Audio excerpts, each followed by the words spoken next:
Penguin Random House Audio presenta Vidas Desplazadas, la migración en México. De Ana Mercedes Sáiz Valenzuela, coordinadora. Narrado por Raúl Boxer y Mabel Morales. Introducción. Ana Mercedes Sáiz Valenzuela.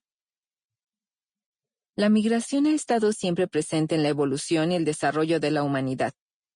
Es tan habitual que nos pasa desapercibida.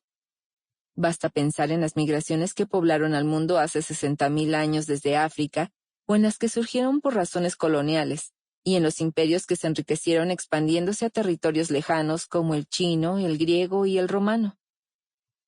Migrar para encontrar mejores tierras, para huir de la guerra, el desplazamiento de pueblos enteros como el judío, o el movimiento forzado de millones de personas esclavizadas hacia Europa y América, demuestran que la migración siempre ha acompañado a las transformaciones sociales. Los movimientos generados a partir de la Segunda Guerra Mundial han determinado nuestra realidad geopolítica actual, y como consecuencia, el derecho a solicitar y recibir asilo se ha formalizado en distintos instrumentos internacionales. Según el Informe sobre las Migraciones en el Mundo 2022 de la Organización Internacional para las Migraciones de la Organización de las Naciones Unidas, se estima que en 2020 las personas que migraron lo hicieron mayormente dentro de su mismo país, y que en ese entonces había alrededor de 281 millones de migrantes internacionales en nuestro planeta, lo que representa 3.6% de la población mundial.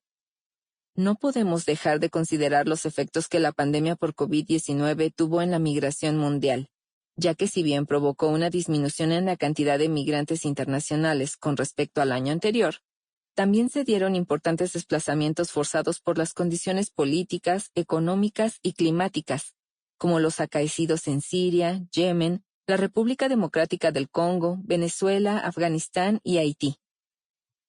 De las personas migrantes que se registraron en el informe de la OIM, 48% eran mujeres, a diferencia del 49% que se registró en 2020 antes de la pandemia. Y la cifra de niños y niñas también disminuyó de 16 a 14.6%, respectivamente, en el mismo periodo. En el informe también se estima que ese año la cantidad de trabajadores migrantes llegó a 169 millones. Aunque hay que tomar en consideración que generalmente las razones para migrar son múltiples y no se limitan al aspecto económico. Es frecuente que al conversar con las personas migrantes internacionales, la primera razón que aducen para migrar sea la económica. Mencionan que viajan para conseguir un mejor trabajo y mejorar sus ingresos.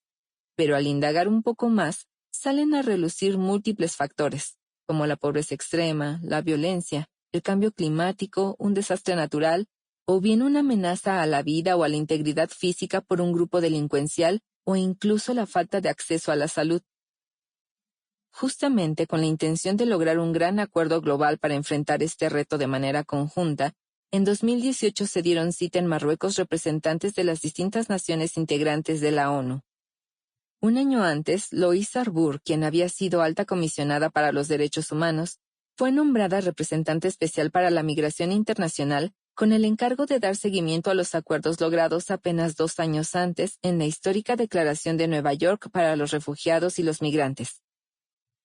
México tuvo un papel importante en las negociaciones. Fue incluso facilitador junto con Suiza y finalmente, con el acuerdo de 192 países, se firmó el Pacto Mundial para una Migración Segura, Ordenada y Regular, el 13 de julio de 2018. Marcelo Ebrard, nombrado canciller del gobierno encabezado por Andrés Manuel López Obrador, acudió a Marruecos a suscribirlo. A pesar de las mejores intenciones de este acuerdo y escudado detrás de los calificativos del propio pacto, migración segura, ordenada y regular, el gobierno de México, en coordinación con el de Estados Unidos, ha implementado una política migratoria cruel, contraria a nuestras leyes y a distintos acuerdos internacionales suscritos por nuestro país. Más allá del título, vale la pena desmenuzar un poco el contenido del mencionado pacto. Se trata de un acuerdo internacional que busca cumplir con el objetivo 10.7 de la Agenda 2030 para el Desarrollo Sostenible. Facilitar la migración y la movilidad ordenadas, seguras, regulares y responsables de las personas, incluso mediante la aplicación Sample complete. Ready to continue?